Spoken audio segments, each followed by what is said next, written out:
តិជនទិញពីក្រៅប្រទេសមកខ្លួនឯងហើយដល់ពេលគាត់ប្រើទៅខូចគាត់ពិបាកក្នុងការបញ្ជូនទៅក្រៅប្រទេសវិញជួសជុលអញ្ចឹងគាត់ឲ្យ EQ ជួសជុលសួស្តីតិជន EQ នេះមានម៉ាស៊ីនមួយតិជនផ្ញើមកម៉ាស៊ីននេះ3គីឡូភ្លើងអនគ្រា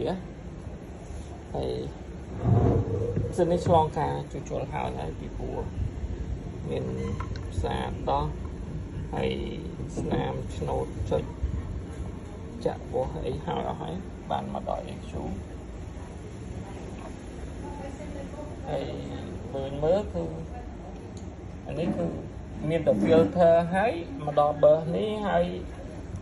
ទៅ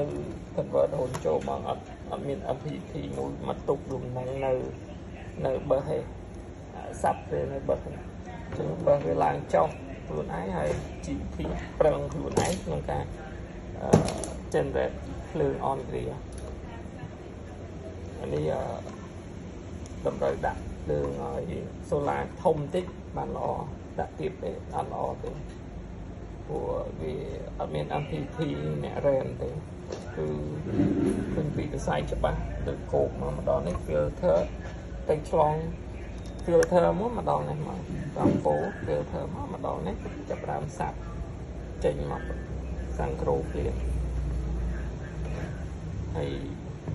ចាំមើលតេស្តមើលអូខេអានេះម៉ាស៊ីនដែលអតិជនគាត់ផ្ញើឲ្យជួសជុលឥឡូវយើងធ្វើហើយហើយនេះគឺភ្លើងសូឡាយើងដាក់ចូលហើយអានេះឌុយភ្លើងរត់ចូល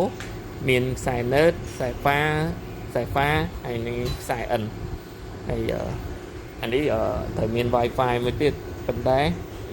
អតិជនអត់ភ្ជាប់មកជាមួយអានេះចាំគាត់ទៅភ្ជាប់ទៅហើយសុំទោសអានេះសម្រាប់ read data គឺ kilo limit អីភ្ជាប់តែក្នុងមានជើង2នៅនេះអានេះគឺស្រាប់ Wi-Fi ស្រាប់ជូនតិនហើយឥឡូវវាដើរធម្មតាហើយអានេះអត់អាចកែ setting អីបានទាំងអស់ក្រៅពីភ្ជាប់មួយកុំព្យូទ័រហើយនឹង Wi-Fi វាអាចធ្វើបានហើយនេះតែជន់ទៅ complete រឿងខ្សែដីភ្ជាប់ផងហើយឥឡូវដើរហើយ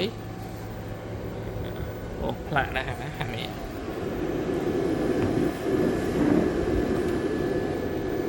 នេះអូខេ